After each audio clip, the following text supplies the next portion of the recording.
এবারের ভোটটা হচ্ছে, দেখুন, পরিবর্তনের ডাক দিয়েছে নরেন্দ্র মোদীজি।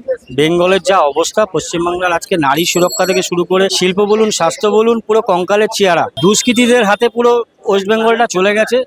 কোনো আইন শৃঙ্খলার কিছু বালাই নেই। কালকেও একজন প্রমোটার রাজ কায়াম চলছে, একজন মারা গেছে। আজকে নারী সুরক্ষা কোথায়?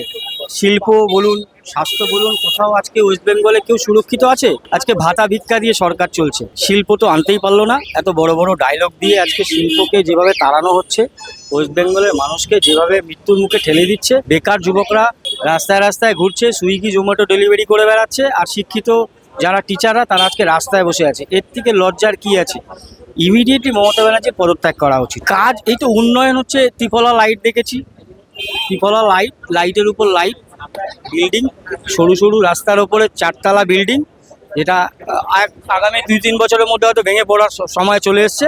এই হচ্ছে ডেভেলপমেন্টের কিছু জায়গাটা আজকে রেখেছে। একটা কর্মসংস্থান, শিল্প বা কোনো দিক দিয়ে এই রাজ্য সরকার কিছু ব্যবস্থা করে, যে চিন্তা ভাবনাটাই নেই মানুষের, যে ইয়াং জেনারেশন কি করবে, আগামী দিনের ভবিষ্যৎটা কী হবে, সেই নিয়ে এদের কোনো মাথা ব্যথাই নেই।